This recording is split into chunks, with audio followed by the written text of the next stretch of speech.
Welcome to Luca is a Billionaire, where the only thing I invest in is your answers. In this video, I will explain how to replace a carrier bearing on an F250. First, you will need to gather all your necessary tools and parts.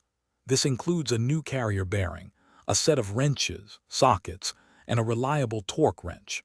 Safety is paramount, so always use sturdy jack stands and wheel chocks to secure your truck. Familiarize yourself with the process to ensure a smooth and efficient repair.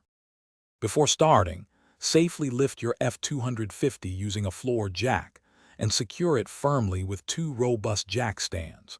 It is crucial to mark the driveshaft components, like the flanges and yokes, to ensure proper alignment during reassembly. Next, remove the bolts securing the driveshaft at both the differential and transmission ends. With the bolts out, carefully slide the entire driveshaft assembly from its position under the truck. With the driveshaft removed, secure it firmly in a sturdy vise.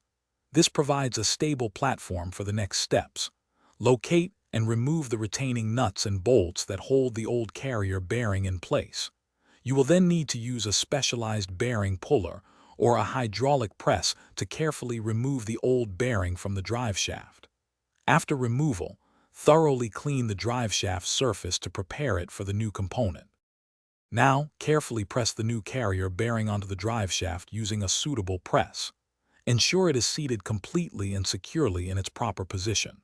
Once the new bearing is installed, carefully reinstall the driveshaft back into your F250, making sure to align all the marks you made earlier.